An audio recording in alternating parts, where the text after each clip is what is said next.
Gosh. Now, and on that note, we are going to welcome everyone. Okay, tell you that we're absolutely excited to be here. This is an annual for us in terms of getting the definitive, if you will, in terms of the transit workforce. For those of you who know me, I'm Bev Scott. I'm the founder and CEO of IYAI, Introducing Youth to American Infrastructure, Inc. And I just couldn't say how delighted I am. And we're being joined today by Jack Clark. We have quite a group here today by Jack Clark, and Jack has just a absolutely illustrious career in transportation, labor, economic development, okay, kind of all things that, have been very, very people oriented.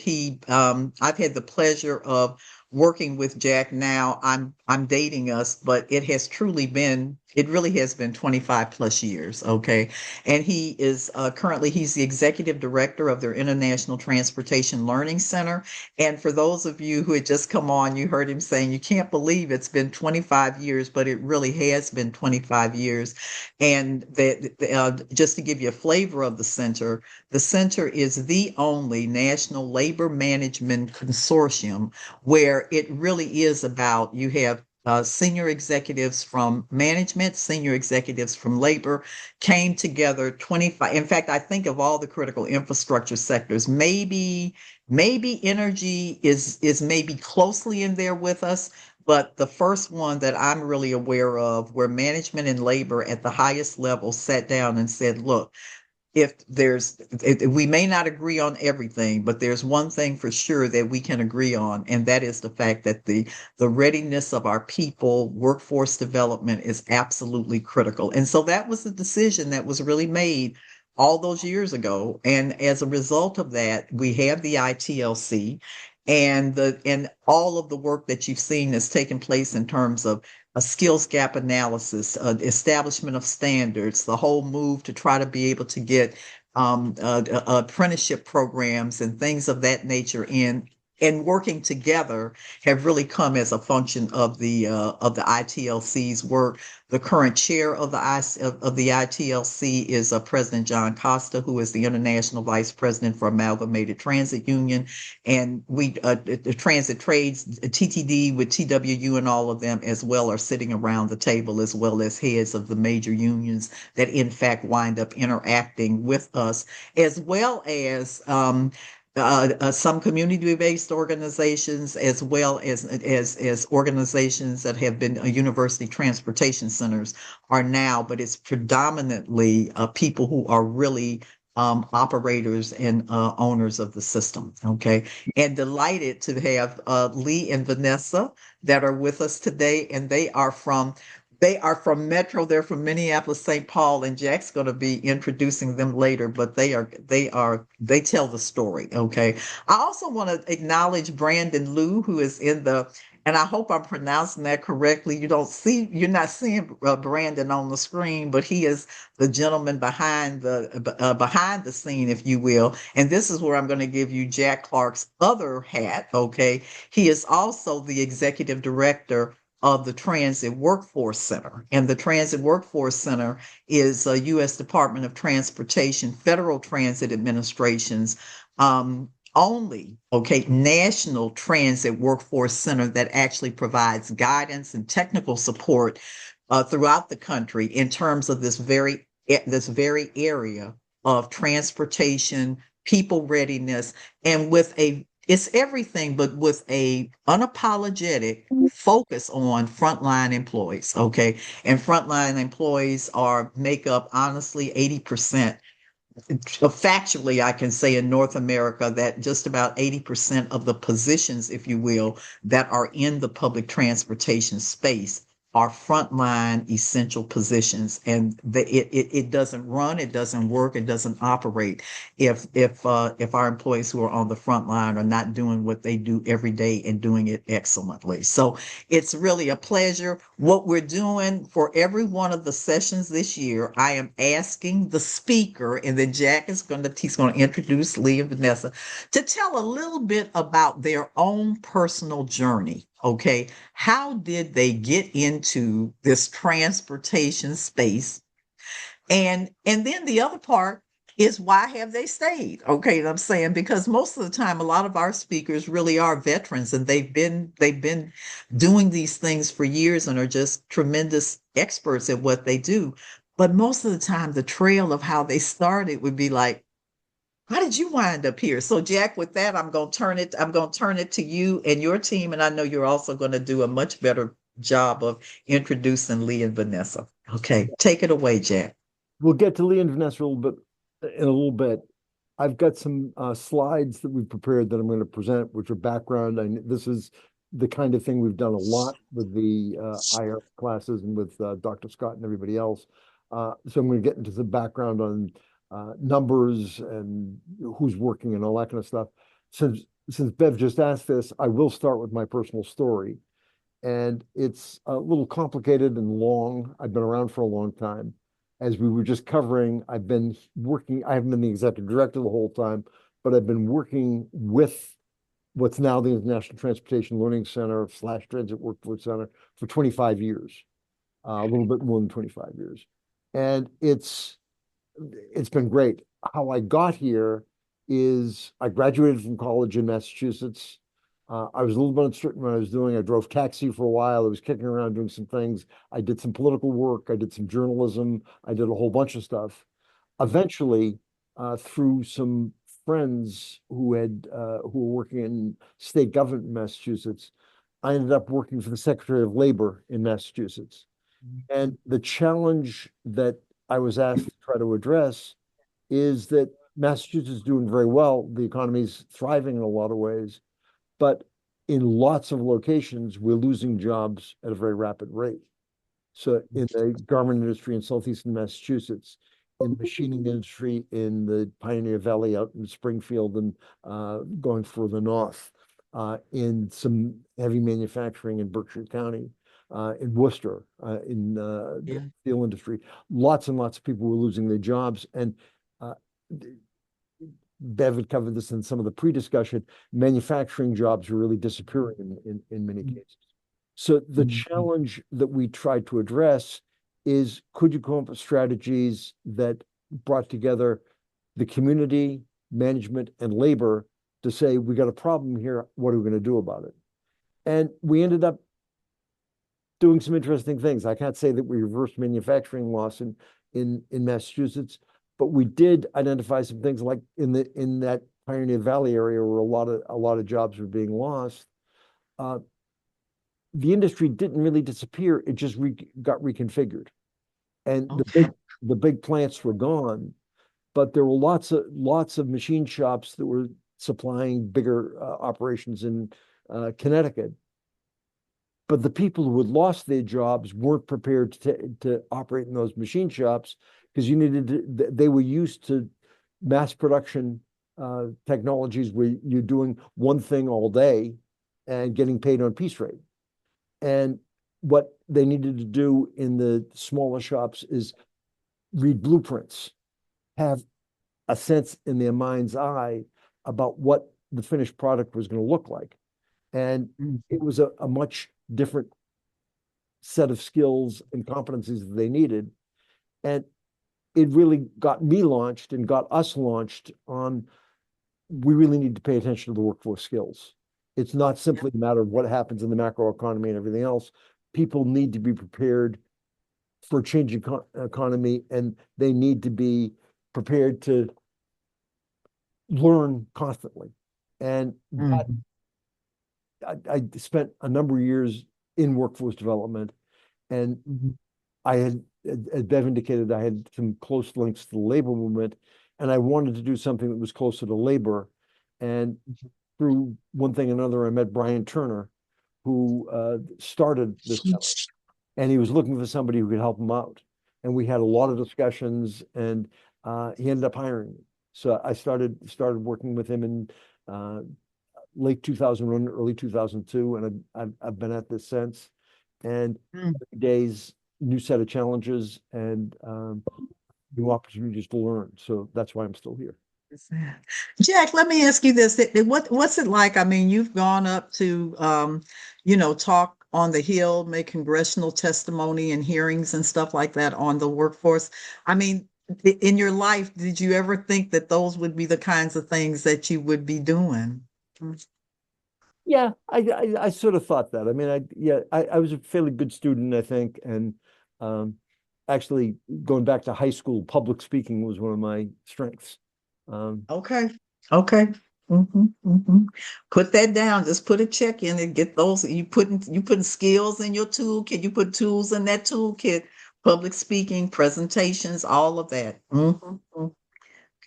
Okay. Thank you. All Brandon, right. next slide. Okay, so the Transit Workforce Center is, as Bev has already indicated who we are. FTA has sponsored this.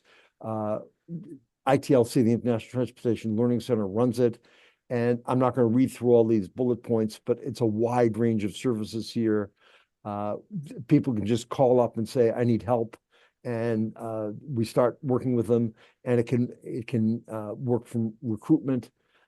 There's a transit core competencies curriculum we're working with. Bev has been very involved in that for a long time, where you try to get people some familiarity with some of the things they're going to need to do, from advanced math to learning a little bit about electronics, to a whole range of things to some of what people would call the softer skills. Mentor development, we're going to talk a lot about a little bit later. Registered apprenticeship, we're also going to be talking about. We've got a workforce data dashboard. If I think my email is going to be here someplace at the end of this presentation. If you want to learn more about that, let us know. We've got funding and innovation, a resource center. And we do a lot on new technologies and how you prepare for that work. Next slide. Okay. Okay, so there's a larger context of infrastructure careers. Next slide, Brendan. And I should point out that I've learned a lot on this. As I indicated, I knew something about some manufacturing when I came into this job, but Bev was the workforce lead on the President's National Infrastructure Advisory Commission. And I helped staff her on some of the work that she did on that, along with some very distinguished scholars on this. And you can see, I'm not going to read all that, but advanced manufacturing, healthcare, transportation systems, water infrastructure. There's a lot here. And one of the things that Bev commented on after having worked on these infrastructure sectors for a while, is that it was sort of amazing that we'd spent all this time in transit and you could identify very clearly what the workforce skills gaps were there.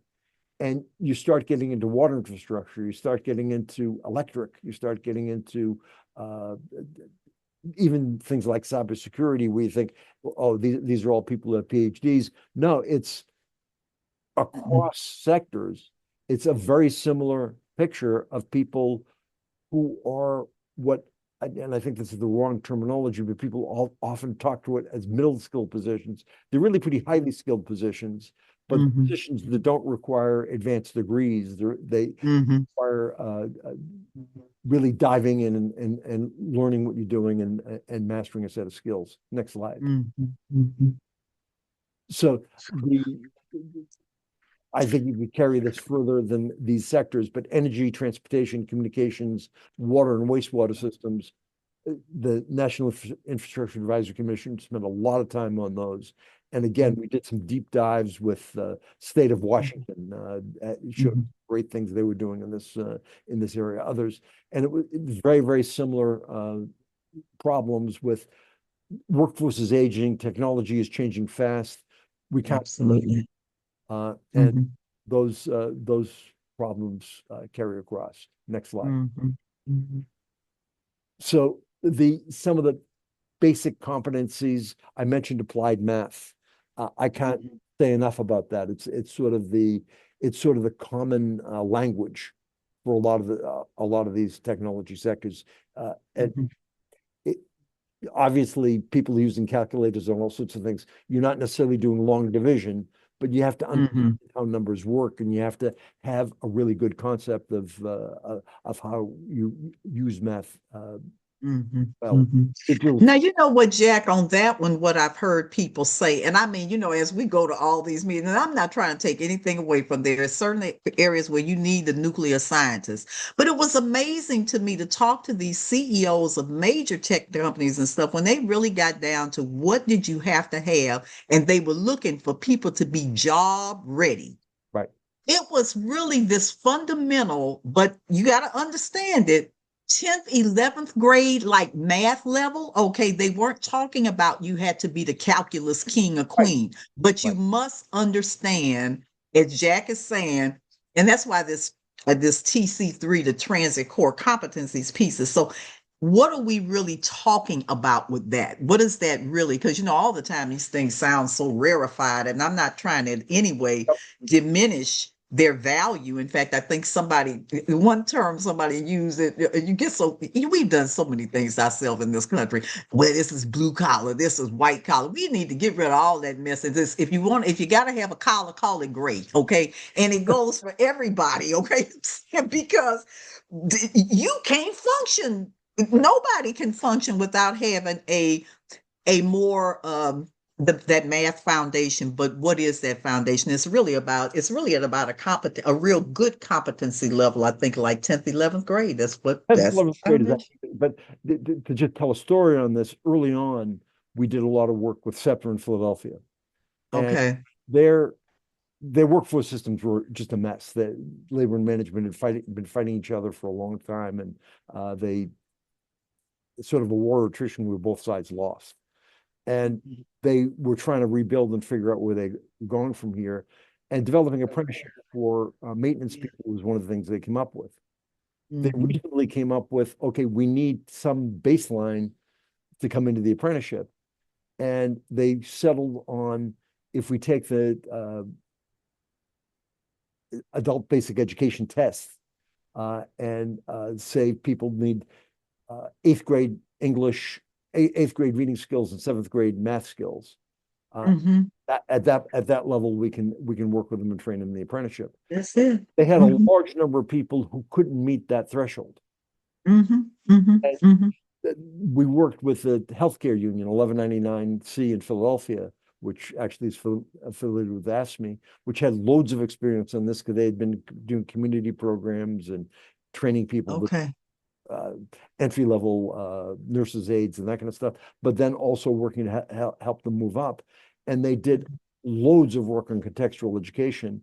And one of the things that Sonny Hall, who at the time was president of the Transport Workers, I worked with him. Yeah. hmm he came to the first round where 1199 and the transport workers in Philadelphia jointly put together something with a graduation of the people who had completed this pre-apprenticeship class, and they were so proud to be there. And then they all went on and succeeded in the apprenticeship program. But you need to get that basic level, and sometimes the schools are supposed to get you there, but they don't always do that. So you need to figure out ways to work around that. I just hmm focus at the bottom of the slide. Again, I'm not going to read all the bullets, hmm but ability to diagnose problems and find solutions. We're going to come back to that a lot. That hmm that gets to be really a central competency in all of this. Next slide. hmm hmm Okay, so K to Gray. This is Yeah. this comes from NIAC and Bev Delaski developed this. A big part of what we're talking about today is that everybody needs to be lifelong learners. And Yeah. I talked about that a little bit in my own career and development, but it's really essential for everybody moving forward. Uh, hmm it just hmm and you're going to pick it up in different places and get it. It's not necessarily directly linear that you might drop out Yeah. and come back, Yeah. uh, Yeah. start college and not finish and come back. But whatever you're doing, you're going to be picking up those skills and you're going to be constantly refining them. It's not like your education is Yeah. done and then life moves on. Yeah, yeah. And isn't that's such it never was an inoculation for life, not really. But there in the 20th century, you kind of say, well, I got the battery, I got the this. And it's almost like, well, I got it. And now like I got it. I don't need to kind of do anything. But now, I mean, I don't even want to talk about library cards because that's just so pain.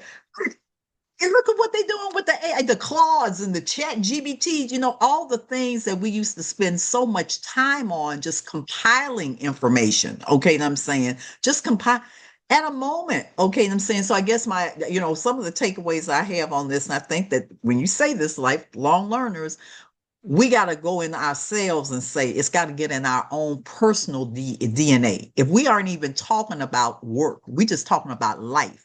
You're going to be telemedicine, you're going to be teleeducation, you're going to be tele a lot of things. And so getting ourselves wired to say this is the 21st century, this is how the 21st century rolls. And so sharpening your toolkit, and I think legitimately thinking and you got to want to do it for yourself because these are some of the things going to have to be written. What is the responsibility of the employer?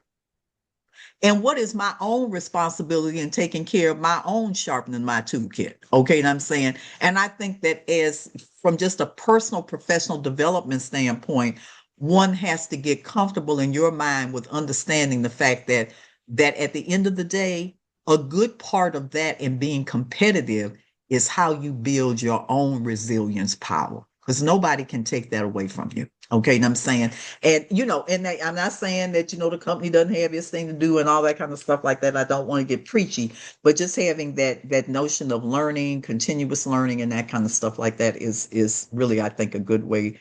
We're always learning. When you stop learning, that's when you get stupid. Okay, you know what I'm saying? I want to get Lee and Vanessa soon because they have a lot to say on this because they deal with a set of challenges every day and they do a great job with it. Next slide. Okay. Okay. Mhm. Mm. Okay, so we're going to go with this a little bit quickly because you'll have the slides. You can look at them later. I'm not going to spend a lot of time on them. Next slide. Mhm. So there are a whole bunch of transportation sectors. Where all of us on this in this panel right now have experience working public transportation, but maritime ports, airlines, highway construction and maintenance, railroads, trucking, and logistics, all part of the transportation sector. And all of them have in common what we talked about before. They have trouble recruiting enough people to do the work. The technologies are changing fast. They've got new. Mhm. So if young people have a lot of opportunities here, depending on how things play. Next slide. And getting to young people, if you'll notice the bottom line in terms of the total U.S. employment, the average age of all people employed is about 42 years of age. That's older than the workforce has been historically, because the baby boomers are still around and other Mhm. around, and it's an older workforce than it used to be, and we don't have as many young people as we used to have. But Mhm. if you take a look at bus and urban transit, it's 51 years. This is medium, half above, half below. So a lot of people are retiring, and it's a real challenge for the industry, which can translate into real opportunities. Next slide. Mhm. Mhm. And these, again, I'm not going to read these slides, but you'll see that mechanics, there's a lot of opportunity. Bus drivers in intercity, there's a lot of opportunity. Um, and again, I'm not going to read all of these, but it's these are projected openings, and I the projected openings are always a little bit hard to pin down exactly. But I was at an APNA meeting just a couple of weeks ago, and one of the things they pointed out is that if you take a look at just the month of March of this year, Mhm. transit ridership's up 12%. The reason it's up 12%, which is historically very well rooted, is gasoline prices are up. Yeah. Uh, Yeah. these numbers could be pretty conservative in terms of what the opportunities look like. Mhm. Mhm. Mm. Brandon? Okay, and this is a neat little picture, but it's an indication that if you're interested in transit, you can be anything from a paratransit operator, a dispatcher, to chief executive officer. I mean, Yeah. attorneys and nurses and all sorts of people fit into this. And there's a wide range of technical skills. There's a wide range of people skills, and Yeah. everybody needs to work Hmm. to make that vehicle run. Hmm. Next slide. Hmm. Okay, so again, I'm not going to read these in detail because you can look at them faster than I can read them to you, and they will be available later.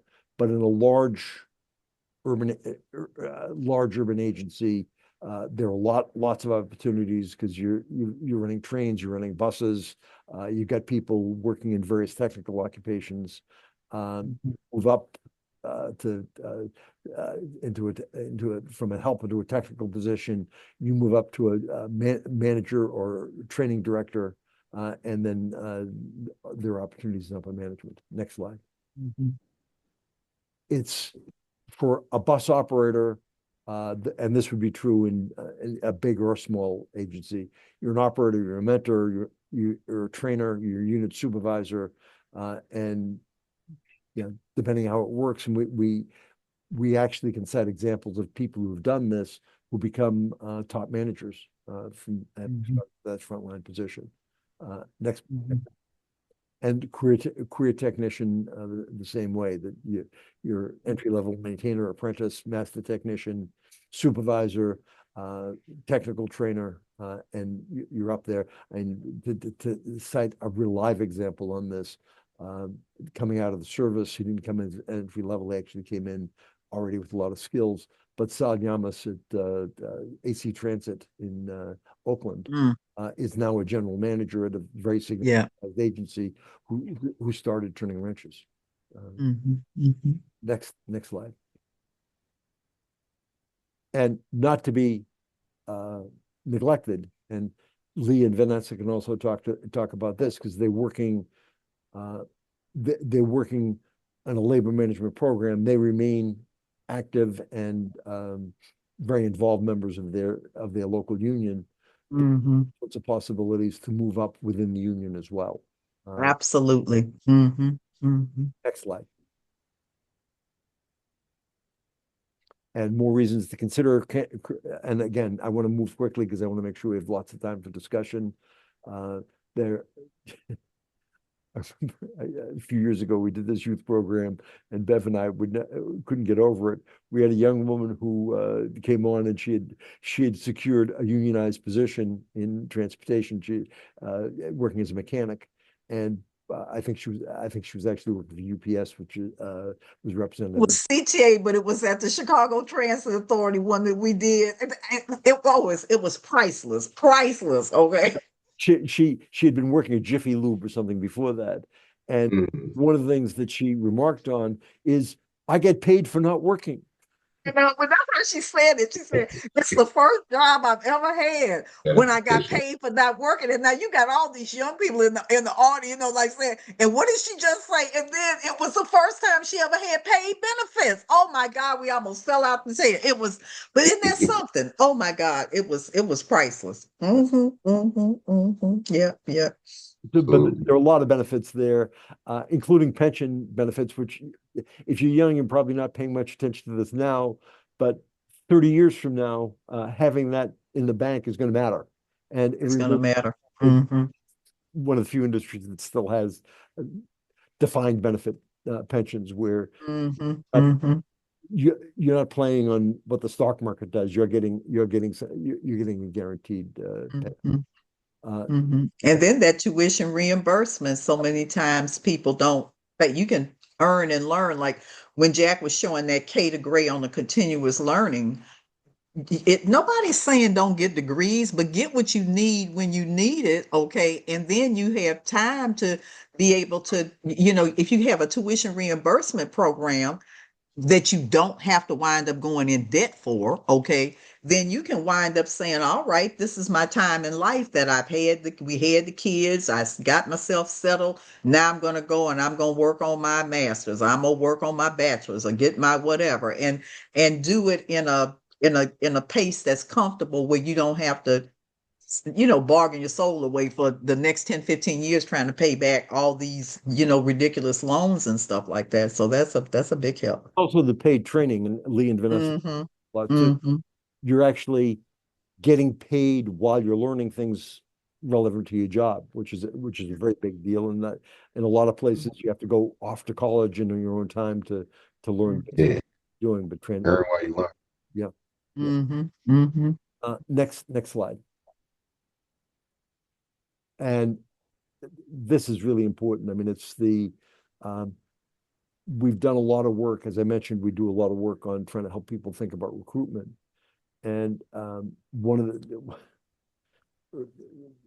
when the pandemic hit and people were talking about we just can't hire drivers. It's just so hard to get people in. We can't hire people for anything. And I heard from a number of general managers said, yeah, we just can't compete with Amazon. And the answer is you don't want to compete with Amazon. Don't want to. Mm-mm. Amazon has an awful labor record.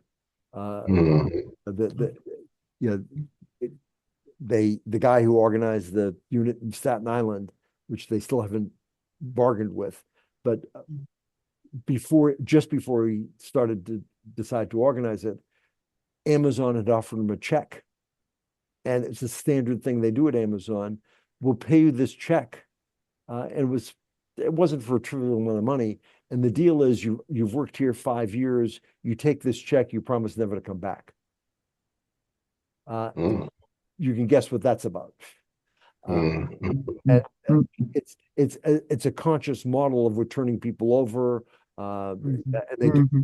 do these television ads about what a wonderful place it is to work. It's not. Mm-hmm. You don't want to be Mm-hmm. with them.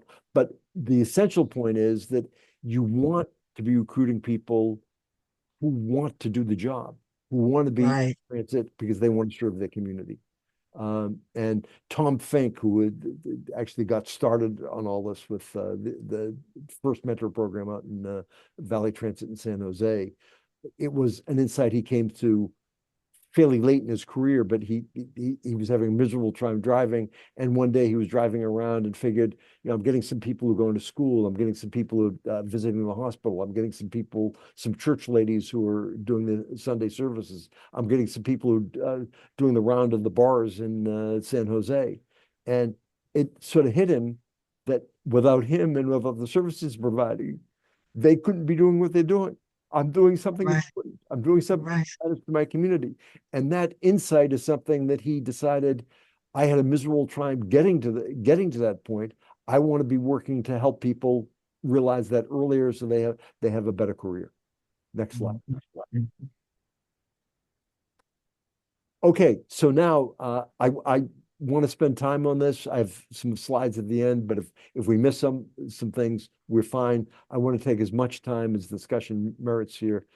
Lee and Vanessa, I'm going to in a minute ask you to introduce yourselves, but I just want to say that yeah, I talked earlier about why I've stayed in this job. One of the reasons I've stayed in this job is I get to meet amazing people who do great work. And Yeah. I've had the opportunity to travel to Minneapolis, St. Paul a number of times over the last several years, really for some time now. And the work that has been done there in terms of building a real people-centered program is really it's something that makes you feel really good just having any kind of connection with it. And Vanessa Mm. and we have been central to doing that. And they concentrate on the operator side. So I'm going to ask each of you to introduce yourselves and let's start with what you're currently doing for work. Go ahead, Frank. My name is Lee Estes. I am currently the mentorship coordinator for the apprenticeship program at Metro Transit. Uh, my job essentially is to oversee all the mentoring of all of our new operators as they come in. And it's very exciting, and I'm very grateful. And I just celebrated 13 years of working at Metro Transit yesterday. Yay. Congratulations. Thank Thank you. Vanessa, and we'll come. My name is Vanessa Lesperance. my title is Workshop Coordinator for the Bus Operator Apprenticeship Program. So I'm more my duties encompass the training workshops, that ongoing training after the initial portion, as well as getting them registered with the Department of Labor. We also have, if we have military veterans, they're eligible for the GI Bill. So letting them know, starting that paperwork if they're interested in using it, as well as letting them know we have resources here if they start to have difficulties, mental health difficulties, so that we can get them help earlier before it becomes more difficult to get them help. Okay. Let me just pick up on one thing you mentioned, that veterans benefit is something that's out there and a lot of people don't understand it or understand how it works. Explain a little bit about why that's important to people and why it matters to the apprentices you're helping. I was noticing a lot of our veterans, the overturn rate for them was really high. It's a lot higher than someone who did not serve in the military. One of the guys messaged me at 9, 10 o'clock saying he was struggling. So I went and met him out on the line the next day. And I wanted to know, is it the driving part? Is it the mentorship side? Is it the military, or a combination? And it was the combination of military and the mentorship side. And so, and being able to talk to him one-on-one, telling him what resources we have available. And that was over a year ago, maybe 18 months now, and he's still here and he's doing well now. That's really That great. is. So what is there a stipend or something that because so many times there's programs out there and you don't even know what you don't know, and there are things you could, for little of nothing, okay, wind up being able to participate in if you just knew it, and then had somebody keep saying, have you done it, have you done there's some special veterans benefits apparently. One thing that, and Vanessa mentioned working on the paperwork.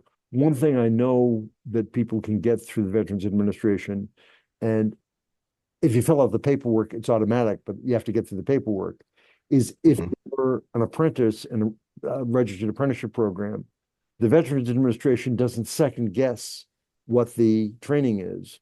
If it's registered apprenticeship, they're checking off and saying, okay, that's valid. And an apprentice can get a housing allowance. Oh boy. Okay. Oh, those are big ones. When I found out the person is military, I asked them, have they used their GI Bill benefits? Because they can use it for school or they can use it in a registered apprenticeship. Then I'll ask them, do you have any plans to go back to school? Because they have it's better for them to use it for school. But if they're not going to if they have no intention of going to school, and I'm like, well, then you'd want to use it in the apprenticeship so that you are utilizing those benefits. And so it really helps them go up the pay scale, because the longer they are in the program, it goes down. So it's higher at the beginning and then it goes down. They like to call it a transition bill, so that when their income goes up at Metro Transit, the stipend goes down, so they kind of level out. Okay. But it gives them that running room to be able to get themselves to where they can keep it up here, because now they've gotten the training and the skills and stuff like that to be there, which and this leveled it off for them to be able to get the higher amount because they were getting the stipend from the GI at the same time. That is wonderful. And just gave an example of that kind of person-to-person interaction, which the two of you have experience with also. Lee, if you could talk more broadly a little bit for a moment about what you train the mentors to do and some examples of what the mentors do to help people adjust themselves to this career.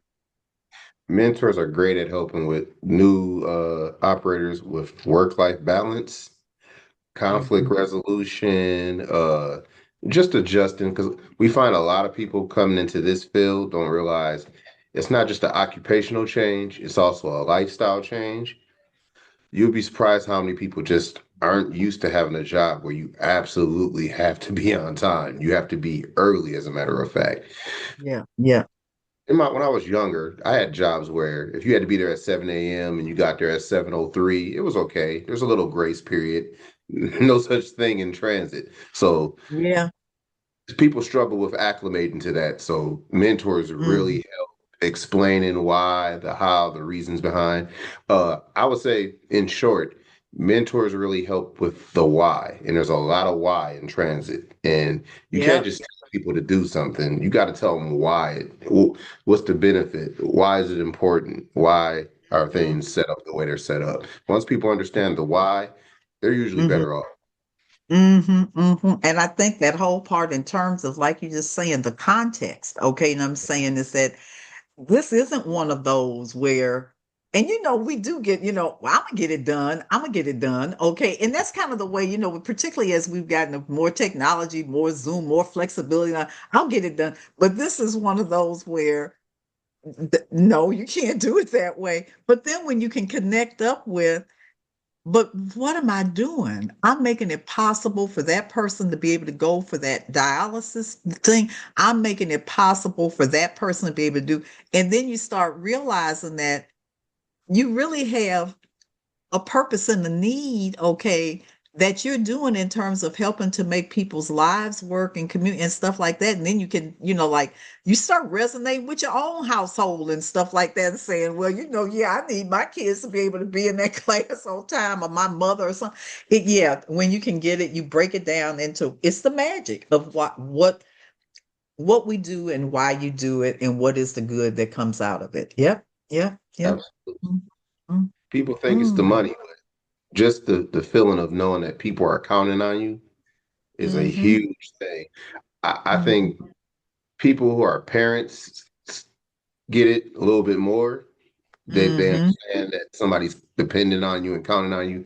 It's nice to see people that don't have children still get that feeling because they know these people depend on them to get from point A to point B, to get to their appointments, to get to their education, Mhm, to get to their job mhm, opportunity.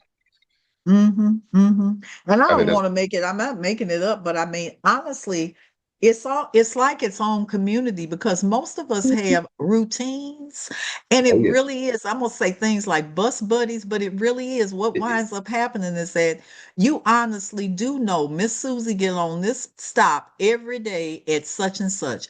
And people will be on they'll you in the bus. Okay, this is your extended family, depending on how some people it's very extended, but some people, it's just something you and you start seeing like they didn't show up, they didn't show up, Mhm. they didn't show up. Okay. And honestly, I'm not overdoing it, but the stories of how our folks have been the ones that got the, like, well, they didn't show up. Okay. And I'm saying, and then actually having the call that's like, you get back to, so and so. I mean, it's all these, it's just so many moments of just human kindness and decency that just come out of the work that you do that I think I call it unsung heroes in a kind of way, but that's really it's what happens. Okay. And I'm saying, and it's beautiful. Or like you were saying about families, I'd much prefer, knowing that my kid is not just out there on the street, okay, and I'm saying, but that they're gonna, the bus is coming here, that kind of stuff. It really it's another layer of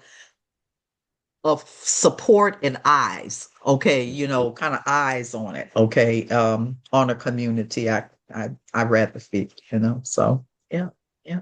I remember a couple of years ago, I had a young mom and she had a son, maybe 2 years old. And buses aren't running very often that early in the morning. It would be like 5 o'clock in the morning. And so anytime I'd get to her bus stop, I'd always look down because, some mornings 2 year olds don't want to be compliant, especially that early in the morning. So I'd always be looking for her and waiting a little bit, see if she's Mm. coming today. Oh yeah. And Exactly, then I saw exactly. her And a year. to later. I'm like, and I told her, I said, yeah, I would sit there and wait on those days to make sure, Mhm. and then Yeah, I'm like, yeah, oh, yeah. how big he's gotten. Yeah, and you know what? And the thing about, I'm not gonna overdo it, but this matters, okay? And I'm saying, and then you can even get the knucklehead on it, just like you got people on the plane. This is the climate is going, and they say, why we're not flying? Well, you're not flying because the weather's not, does Mhm. not want us to fly right now. However, you can get people that are impatient, but when there's almost like that whole thing, when everybody knows, like, I gotta make it, but when they know that you are doing something like that.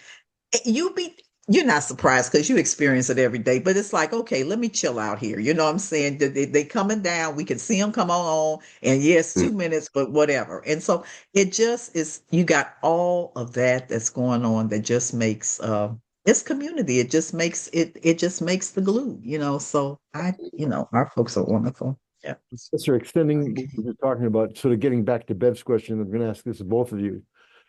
Before you took the position you had now, both of you were working as bus operators, right? Yes. Vanessa, starting with you, can you talk about how you got into the industry, why you were interested? Yeah. So I am a second generation transit operator. I actually started in the school bus field. My son was a newborn when I started driving school bus, and it was nice when he was little, he could ride along with me. So it was my backup plan if I didn't have daycare. And then I became an instructor at 25 in school bus. And then I was in the highest position I could be in at 28. So I decided to come to Metro Transit, which I was kind of avoiding because my parents worked here. But then I came over and my goal was to become an instructor here. I was ready for it. Um, Mhm. but I was always eager for information. So I'd always be calling up my dad and asking him, why does things work this way? Curious how Mhm. people use the bus. How are Mhm. they using it? Work, play. Um, and then my dad was also a union officer at the union office here. So I also learned a lot about the union. And then I was appointed to work on the team with Alec Johnson. He was an amazing mentor. And then when he got promoted, I became the apprenticeship coordinator. So I've been in the industry almost 20 years. This August will be 20 years. You don't even Um, look like it could be 20 years. so I was 21 when I started driving, got my CDL. And my son's going to be 20 in July. Wow. Oh my So, goodness. and Mm-hmm. he's going to come into transit. He's not going to be a That's bus driver, but he wants to be an electrician here. So, mm, and so I was really interested in that a few slides ago when you're talking about career paths. My son's ADHD, neurodivergent. Like I knew college was not his thing. hmm And he went to a high school that is project based, and okay. they pulled math specifically for him to pass the electrician's test to prepare hmm him for it. So hmm I'm a huge advocate for project-based learning where they're more going towards the individual instead of the masses. hmm hmm I Isn't that don't, something? I can look it up and try to find it, but Metro for years had an electrician, a bus mechanic who was specialized in electrical work. And we used him as a national subject matter expert. And it became sort of a running gag with him that he was a colorblind electrician, which is quite a trick. That is, I can imagine with all those, did you get the blue? Did you pull it on the red and the yellow and all that? Mm-mm-mm. Well, I know all these persons. I know my granddaughter, her partner, I believe that since he's been 4 years now, I'm giving him 5 points out of a 5 point scale. So he's doing well. But anyway, they're gonna, and that's what he's doing. Everything that winds up having anything to do with electrification and that kind of stuff. He's getting his certificates. He's going to and so, I was so thrilled. I didn't know what to do. We were sitting down there. My son and I looked at each other, and it was like, and my daughter-in-law was like, yes. Okay. And I'm saying, it's very well grounded. We like this. Okay. So it's a great, Absolutely. I mean, just a wonderful, wonderful, a Lee, wonderful career. Lee, can you talk a little bit about how you got to the industry and how you started as a bus operator? I came from a nonprofit organization and I started in transportation there, but it was just like a van. I would just kind of pick Yeah. people up. So I was Yeah. already learning the city from that job. And then they started to have financial trouble. And it just so happened that Metro Transit was looking for drivers around that time. And I was fortunate enough to get in. It was always kind of in the back of my mind because I've always been more Mhm. of a, I'm big on stability. I always want to work Mhm. somewhere long term. Like I Mhm. take pride in knowing that this is going to be the only job I'm going to have for the rest of my adult life. When I was I younger, a lot of my see. friends kind of bounced around from one Mhm. week, my best friend's a cook. The next week, he is a Mhm. whatever. He's an electrician. The next week, he wants to be a plumber. The next week, and I Mhm. never liked that. I just wanted to find one thing that I could kind of Mhm. zero in on and go from there. And Metro Mhm. Transit was a perfect storm because not only could I master being a great bus operator, but there was all But type of other opportunities available once you yeah. got to that point. Yeah. And you brought the to that conversation about what does it really take and the difference between being a maybe, and I'm not taking anything away from the UPSs and the FedExes and all that, but a CDL and delivery and all that is this, and you need that safe operation. But in public transit, you are dealing with the public. Okay. And I'm saying, and because you can drive a truck, taking nothing away from that or whatever, does not in any way honestly translate into how are you going to interact and want you're the ambassador for the system and you're dealing with people. Okay. And I'm saying, and it took our industry candidly some decades to get there to understanding that the equivalency that there's not just a crosswalk. Okay. Yes, you have to have CDL. Yes, you have to be safe, but you also have people. Okay. And I'm saying, and that takes those. I always found that the paratransit side of the house that kind of came out of the social services end Mhm. of the thing, the customer service, the care to the individual, you just can't even put a value on it. Okay, and I'm saying it makes all the difference. And you have to have the other, but it makes all the Absolutely. difference in the world. Yeah, yeah. So I can It's see probably that combination. Mhm. it's Absolutely. probably it's probably Yeah. 70-30. Yeah, Okay. 30% driving very safely, but Mm-hmm. 70% emotional intelligence, people Yep. skill. Uh, Yep.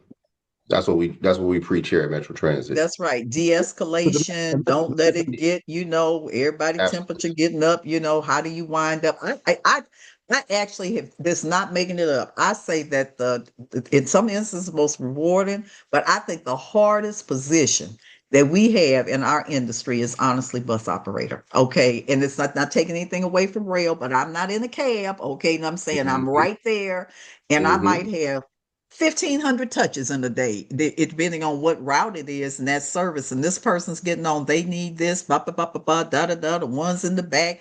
And actually, I'll hurry up and say this. Our young people in 2023, we did that reported youth voices on why, what people, why young people were not coming for the positions.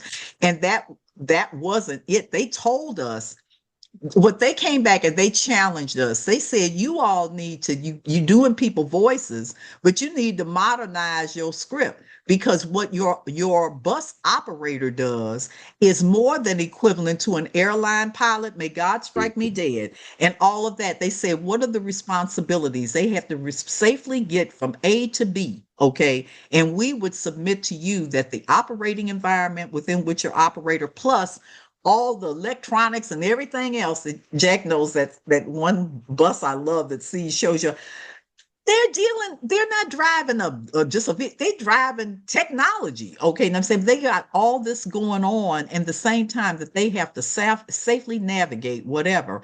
And oh my God, in almost all the other modes, they're in a protected cab. They don't have to deal with all that, not taking anything away from, but they say you really have to go and put a lot of emphasis on people having a clear what is the role, responsibilities, and really what is your bus manager, bus captain doing. Okay, and I'm saying, and it was really we had about 800 responses, and 80% of those were from people who were under 30.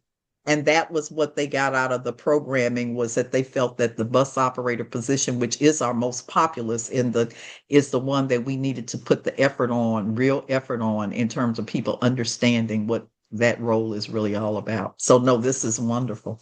And I'll let Lee Absolutely. have to say more on this, but I think the whole point of the mentoring, uh, operator mentoring, is that you get the technical training where people learn how to drive safely.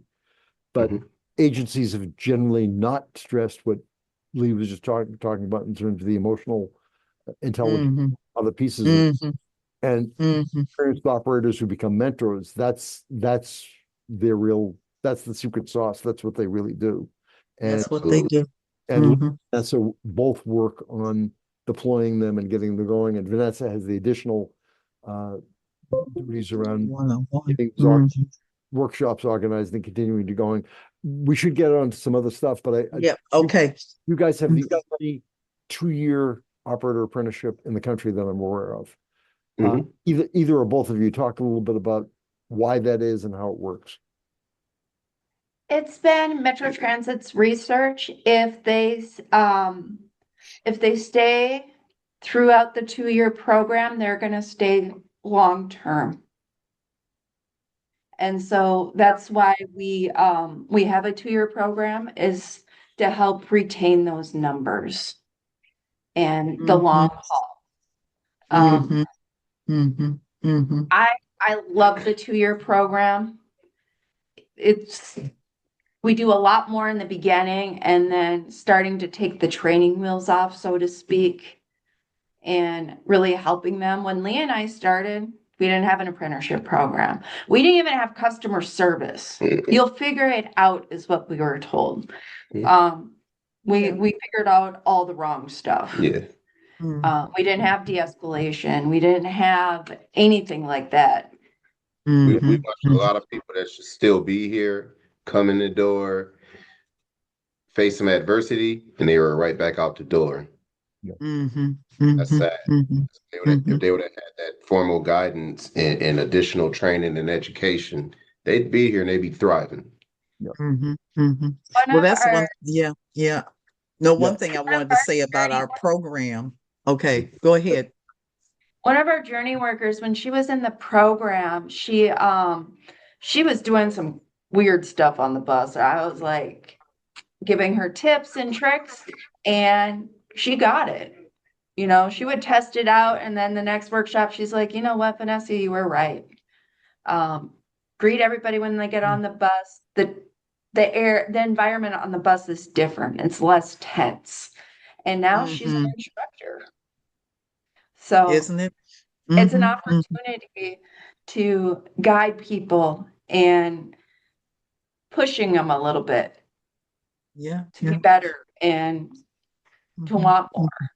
Yeah. Well, one thing that's happened that is in our program, which most people are not aware of. When I first started the program, I was always thinking about attracting. And I had a couple of general managers, okay, and they said, Bev, we're going to try this thing. We like the idea of this challenge.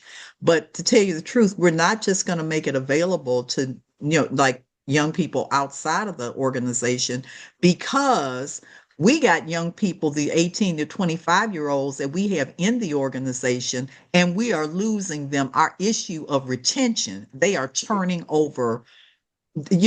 I'm not going to say like everyone, but it's like exactly the things that you're saying, is that the issue of not only attracting but retention was a big one. They said, so it's our business, but if you don't have a problem, we want to open up this opportunity to be able to participate in the IYAI program to our young people that are in the organization that are 18 to 25. So it's beautiful. So we have, Toronto's been one of AC Transit, all that kind of stuff like that. So we have about, as we've gone now into the 4th year, and it's worked out just beautiful. Okay. We have about 70% are truly I not working in transit. Okay. But we have a mix of about 30% of young people that will participate in the challenge and that and in this programming right here that are actually in the agencies. Okay, and I'm saying, and it's just, and then their teams are mixed. They got young people that don't from their communities who aren't in transit, and they got other ones that are, and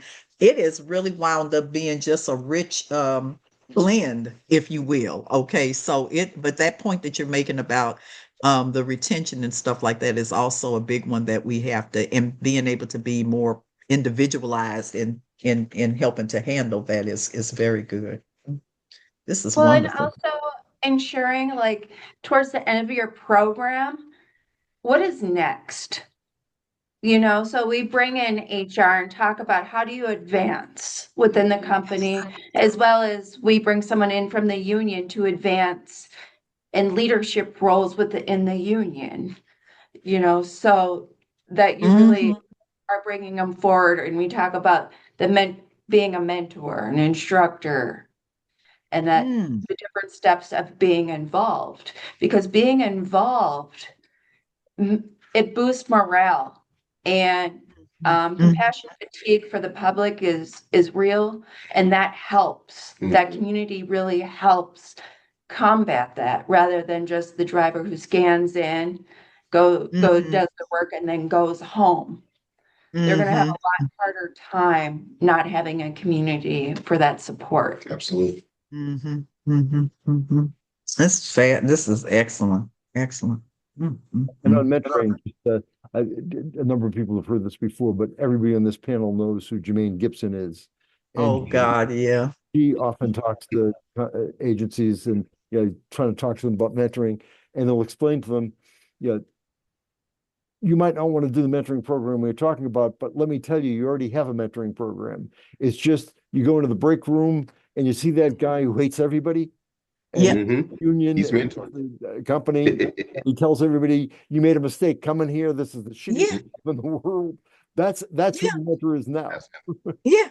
That's when Vanessa and Lee were talking earlier, and they say, and we did go out to try to figure it out. And when you go out to figure it out, if you get negativity, that is, But the Yep. other thing I think is so neat about it, because G, when he tells, is the way that you are also talking about how you can move up in the union, okay? Because the young people, they don't even understand, they don't understand that side of it. And I know he was laughing about his own life. He said, when I started, I had no idea that I would make that, and that I would be doing what I'm doing now. He said it just never even was. I didn't even realize. Okay, and I'm saying, and so being able to open, it's the same thing I tell young people about philanthropy. Okay, that there's a whole world out there of philanthropy, and it doesn't mean that you have to eat beans at every philanthropy. That's not. A lot of times people are familiar with, oh, my Mhm. community or church-based group. That's always no. There's a whole world of careers that, quite candidly, resonate a lot with transit. All these smart growth groups and urban land institutes and all those kind of things like that, that many of them are nonprofits, and the kind of work that they're doing absolutely are, once again, career opportunities that you can have. And the part that you're doing on opening up those careers, because the third thing that young people told us they said, number one, they wanted competitive pay and benefits.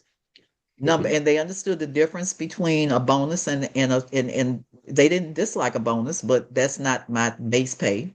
The second, right up there neck and neck, was that they wanted to have flexibility in terms of and work more work-life balance.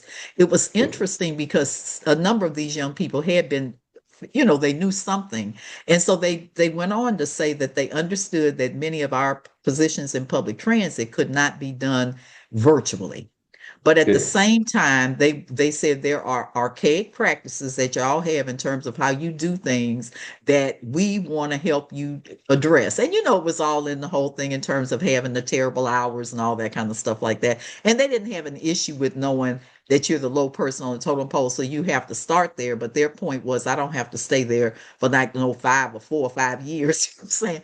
And the third thing they said was they wanted to have a clear picture of what their advancement and promotional opportunities were, whether or not they chose to take advantage of them at that time. But they wanted to understand, well, if I don't have a problem with starting here or whatever, but I just want to understand what you're saying now in terms of giving them navigational support in terms of the career parts of it. How can I? Okay. And it's just spot on. Everything you're saying is exactly. And then the fourth thing they said that was that they wanted to feel that their recommendations and suggestions were Getting hurt. encouraged, and that Mhm. people and they were heard. They say you don't have to do what we said, okay, but we want to understand that it's encouraged, and that we're not like the little people at the little tape. Okay, you know what I'm Mhm. saying? And I mean, it was they were real, and that's just basically what you're saying too, is that you have to, that's what people are looking for. Oh, Okay, this is good. so Bev, And I'm gonna, Dr. Beth, what's interesting about that, I never wanted to be an instructor. I was voluntold. Same. And then look at 15 years later, I'm an apprenticeship coordinator. yeah, Exactly. Hmm. Hmm. I'd say the same. I was kind of voluntold, hey Lee, they're starting this mentorship program up. Uh, you need to report over there tomorrow. And I was like, huh? But the person who told me was my manager, and he had this knack for speaking life into me. He would say positive things all the time. And if I had a situation on my bus with a customer, he would say, well, we can't have that happening, Lee, because you're going to do this in the future. And I would look at him like, how do you know that? Like, who have you been talking to about me? Like, but he was right. He just, so I'm really big on speaking life into people. And sometimes you can see stars around them before they even see them around themselves. And Absolutely. and they'll circle back to you and be like, man, you believed in me when I didn't believe in myself. And now look at me Yeah. now. We've Now, seen in the time that we've been doing this, dozens of people come in and move up. And some of them are making more money than we do, have higher positions than we do. And I love it. I told the people when we first started the program, we need to be the change that we want to see in this company, and let's infiltrate the system. I want you to start here with me as an operator, but some of you are going to go on to be trainers and instructors, and some of you are going to be managers, and you're going to be street supervisors. Let's let's take over this place. And people really bought into that. And I mean it. To this day, I mean mm-hmm, it. mm-hmm, mm-hmm. And that then it just gets all bred. That's, to me, that's one of the biggest strengths that public transit has historically had. And then you started get, with the even with the generational stuff. I mean, there were things that people could say, whatever, but that feeling that you had an ownership and a purpose and an ownership of it. Okay, and I'm saying, and it matters. It don't get better than that. It really doesn't. Oh yeah, absolutely. we get a few more slides. Should I get to them? Okay. Oh yeah. Yep. This is great. And I think one of them, I think we're going to see one of Bev's favorite slides right now. This is my favorite slide. So this is, as you just saw the bus there, and Mhm. simple bus, and now over the years, lots and lots of stuff has been added to it. John Chavone, whom Bev knows well, helped Oh, develop the slide, but yeah. going back and People think it's like it just happened with electrification, this whole thing on the last 10 years on electrification.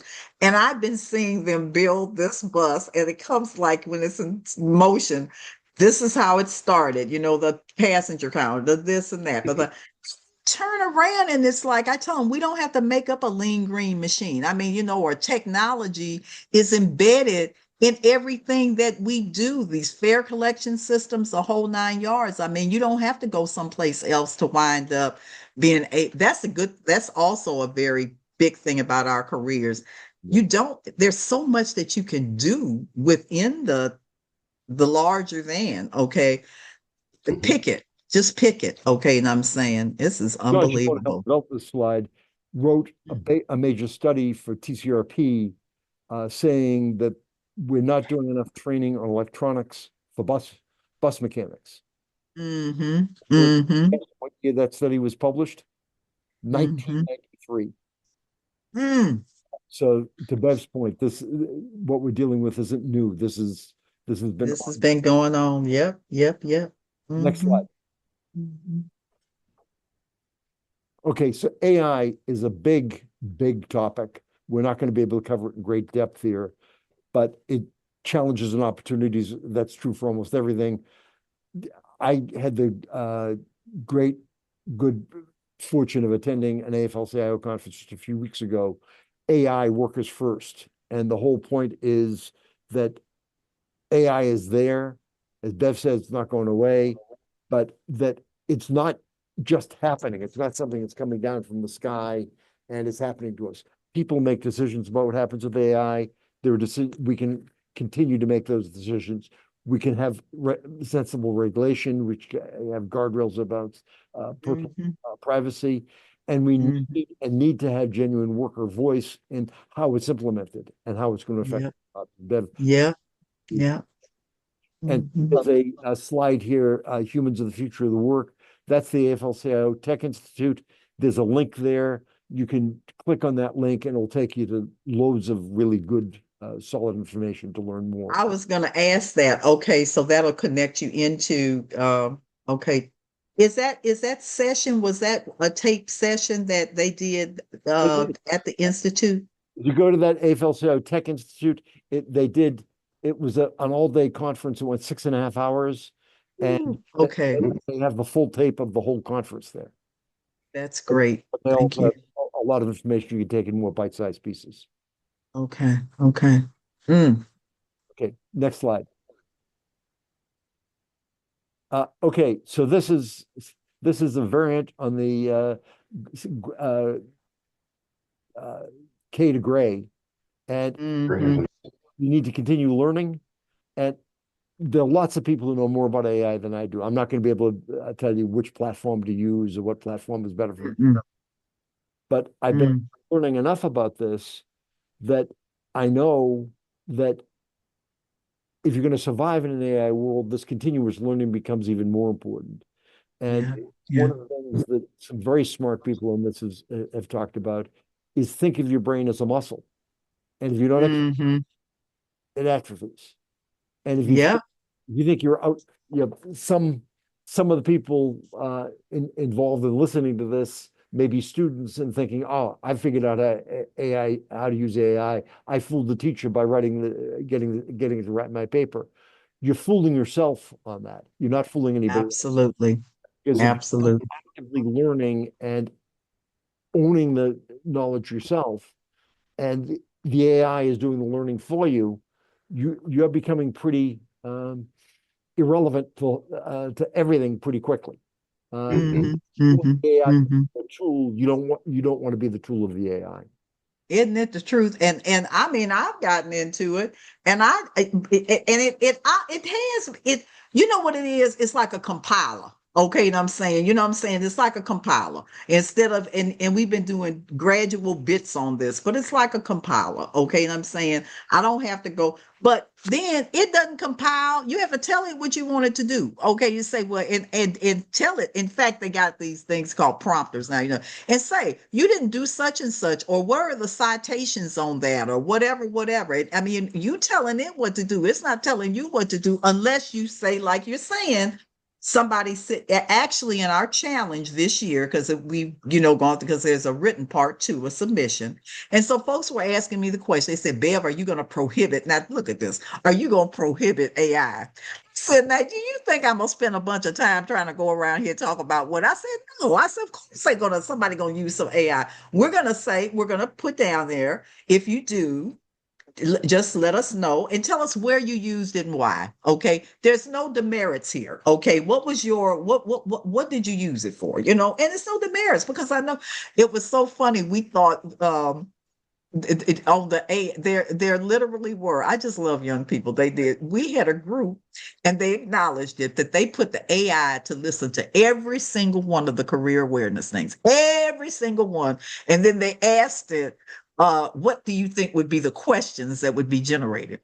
Well, see, I have young people working on my end too, the interns and stuff. So they figured somebody was going to do that. So when they were helping to do the questions, we did our questions and then we did the match to see how close it was. And we didn't, and weren't they, but we just doubled over laughing because the creativity, and then we had a team that and they laughed about it. They said, we're going to tell y'all what we did was we looked at stuff, but we had AI. I forget which one it was. It's becoming such a normal, but you're Yeah. controlling it. It's not controlling you. And basically what it can do, but still control, is give you the opportunity to be able to free your time, to be Hmm. able to do that creative analytical, like, okay, I really am trying to solve or address this issue. Okay.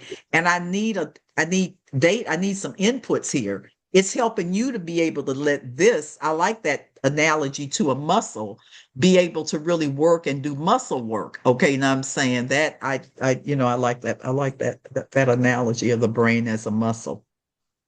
I And like one of the things also that. with the AI for research and writing, it's sometimes wrong. Pat Hmm. Yes. Field has cited this, and she's trained as an attorney. She's not a practicing lawyer now, but she continues to keep abreast of that field. There have been cases of attorneys preparing briefs using AI, and one of the things AI will do, because it's trained to try to please you, to try to give you what you want. So you're trying to make a case on something, it will make up case law. So it's citing court court rulings that never happened in the and there have been You attorneys who have been disciplined for that and threatened with debarment. The same and thing happened with advanced research papers where you've got footnotes to studies that never existed. And see, I had never gotten it to hear somebody say that level, but it is a regular. Anybody, I don't even, I'll do those notes on it, but I'll be doggone. I'm pretty even more selective about how the notes go out because most of the time, and they're pretty good for the 1, 2, 3, 4, 5, 6 stuff, but they've got errors in them and they're definitely not minutes. And you don't want to wind up having anything out there that could be picked up by somebody else with no ill intention, but it wasn't in context, or else it was in context, but that wasn't what it was. And then somebody else is running out here with reading something that is not really what was reflected. So I just think that there's those kind of things, okay, that people just need to take into consider, just really need to take into consideration in terms of what things do and what they don't do. And they don't take the place of your brain, your common sense, and your judgment. Okay. Hmm. Slide Yeah, pretty close to the that's end. good. Mm-hmm. Mm-hmm. Is this the last one up, Jack? Yeah, Thank that's you. Okay. This is I mentioned fabulous. earlier, there's a site for Transit Workforce Center, and there's an email for me. So if people have follow-up questions, we're available, would love to hear from you. We got a few Okay. minutes before 4:30.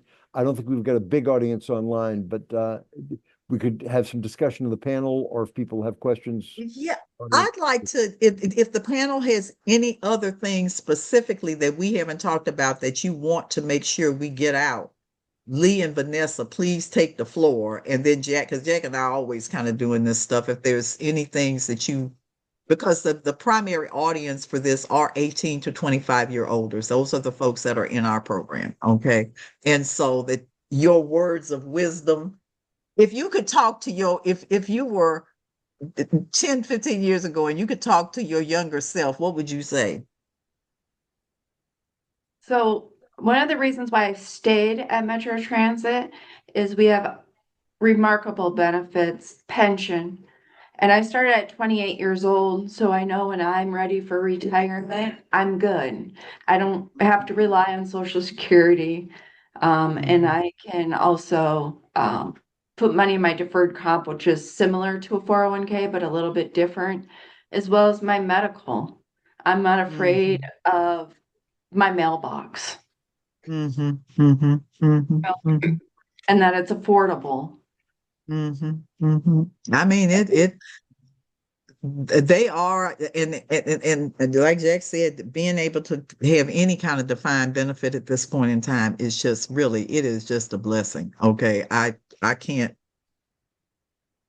and young people when and that's another thing, like your one-on-one type thing, what we found is that they really, and there's no reason grown people don't, is this notion of what are your benefits? What really are benefits? And it's one Mm. thing to get it when you're talking in a package in an HR person. It's another when somebody can really sit down and help you dissect what is total compensation. Not trying to be funny, but what does this really mean that I have? Okay, and I'm saying, and it's like, and what would the value of that be? Like maybe 30% of the money part of it. So even when folks are thinking about, I tell people, just because that cash is over there, if you Mhm. think just 5 years beyond that little extra money, plus what your benefits would have been on the other, you looking at two different, it's you understand this was more valuable, you know. Lee, I what want, about? Mm-hmm. I was just going to speak to the other aspect outside of the tangibles like benefits and pay. Just that you guys talked a lot about community and just having a sense of community and knowing that you are a positive contributor to the community is Yeah, huge. It's something that doesn't really resonate right away, but by the time it does resonate, you see the value in it. Usually, yeah, once you're starting your own family, because it's not just going to be you in the community. Your children have to live in this community, your spouse or whoever your significant other is. And mm-hmm. it's a good feeling to know not only do I work hard, but I'm actually contributing to society in a positive way. I get opportunity as a bus operator to do a solid for people every day. Because if Yeah, you have that bus fare or not, I'm still gonna let you on. Uh, mm-hmm. Mm-hmm. Mm-hmm. I'm gonna get you Mm-hmm. where you need to go and look out for you. We see people all the time, and they don't look like they're doing well, and they don't look like they're in the best of health. And we're able to pick up the phone and say, "Hey, I have a person at this bus stop. You might want to send somebody to check on them." Uh, I just like that having that sense of community. It's something growing up I really didn't understand or have a concept for, but as an adult, I really really value that and appreciate that. And I Mm-hmm. think this job it makes you more of a well-rounded person in and outside of work because you really have to pay attention to what's going on. As the young people would say, we really are in the streets. We're really out. Young people like to use that word outside a lot now. Like I'm outside. You probably heard your Mm-hmm. grandchildren or Mm-hmm. Mm-hmm. whatever. Mm-hmm. In Mm-hmm. this Mm-hmm. occupation, we are literally outside. So everything that's going on in society, we're seeing and being affected by. So Yeah. Mm-hmm. we're Mm-hmm. we are Mm-hmm. kind of barometers of society and what's going on. We have our ear to the street, and Mm-hmm. we see everything. There's been a rise in people using certain illicit drugs and stuff. We're seeing it firsthand, and we're affected Yeah, by it. And yeah, I just want us to get our voice out there more because Mhm. I think we're going to be a very integral part of the solution because we're dealing with these people on a first name basis every single day of yeah. the week. Every single day. Mm-hmm. Mm-hmm. And And I there's so think, much. Yeah, keep going, Vanessa. Mm-hmm. we're in Minneapolis. It's also bringing our city back, from the civil unrest in 2020 and then the COVID. And then now Mm-hmm. with the huge ice surge we had is bringing that community back, reminding Mm-hmm. people we fight for everyone, Yeah, you know, yeah, yeah, yeah, and yeah. it's that sense of community and bringing back, um, putting people back in transit is one of the phrases I like to say in our program.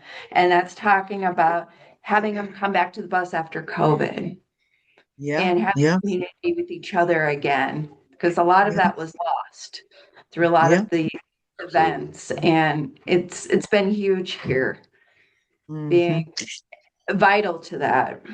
Yeah.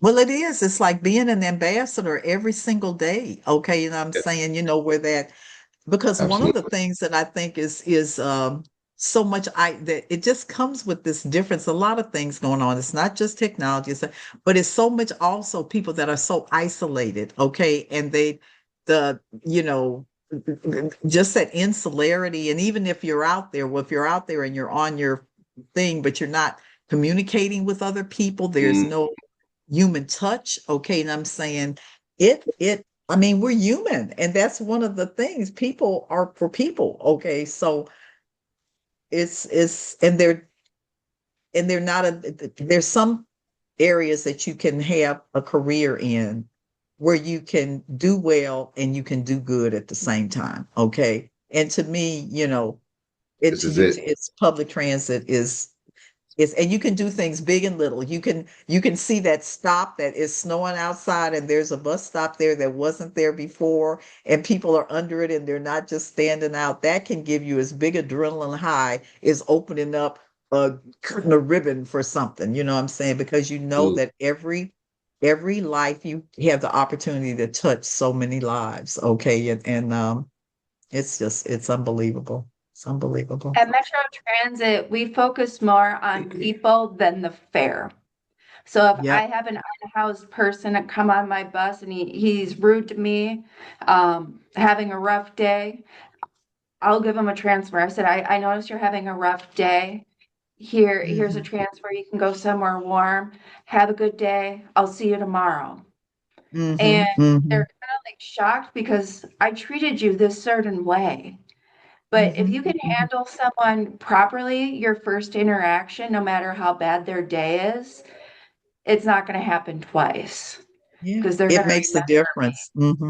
And really, our industry has evolved and needed to evolve because of society. These kind of conversations that we're having are just like really natural. And I'm not saying everybody's there, but they just by got there. Okay. Which is that, what is our role? Okay. What are the things? The society around us is a Yeah. different society than it was 25 years ago. Okay. And I'm saying, and so, making just to say, and what is my role? What am I supposed to be doing? Am I the one that, no, I don't think so. Okay, let me see what I can do for the person. Okay, and I'm saying because a lot of times people they don't really realize what they're doing. Okay, and I'm saying or have those many controls over it. I think this whole thing with the COVID and all that kind of stuff like that is just was accelerated a lot of things and just kind of made us all kind of look Oh yeah. at things differently. Mhm. Yeah. Well, Jack, you want to take us? This has been unbelievable, Vanessa Lee, and to Metro. Okay, I've always known that you all honestly have been one of the best. Okay, and I'm saying, and Thank you. you've truly shown that today. I'm just very, very impressed and very appreciative. Very, very appreciative. And Appreciate the Jack, opportunity. to you, that's it. You're gonna take us on home? Yeah, I think just K to Gray, continue to learn. Bev mentioned earlier, you got AI out there. Use it to supplement what you're doing, to support what you're doing, but it comes down to your thinking through, you're using your creativity, you're solving problems. And on the other Yeah. side of this, if we can figure out how, as a society, we're doing that, we all come out ahead. Yeah. Absolutely. Yep. And I, even though we've, been having this discussion on AI, that make no mistake about it, as you going through that K to Gray, and that's for all there are some elders in the house. Okay. Digital proficiency. Okay. And I'm saying you cannot do this world without digital Mhm. proficiency. You got the grandmother 72 that needs the telemedicine type of thing and needs, to be able to take advantage of those kinds of things. It's just the way this world is. Okay. So I would just say whatever it is, if you can make sure on that digital proficiency that you make yourself have to, and it's not that hard once you get in, but you make yourself have to learn how to at least be able to function in this because that is a lot. It's kind of foundational at this point. It's almost like the ABCs. Okay, but that'd be I guess my last one on. I want to thank you so much. Okay, and Thank you. you all Hey, have an Vanessa, abs. thanks so much for doing this on short Thank notice. you. And it was Oh no. Much We appreciate appreciated. And Brandon, and you in the corner up there, thank you so much for bringing us through this. I'm so appreciative, and Jack, as always, and the fabulous work that you all do at ITLC. And please thank President Costa and everything else. I mean, just every year I count on this one to help be that leveler and helps us to make sure that we stay on top of what we need to be communicating as well. So thank you so, so much. Always. it. Take care, everybody. Yeah. Thank you. Thank you. Take Take care. care. Bye-bye. Bye-bye. Bye. Bye. Bye.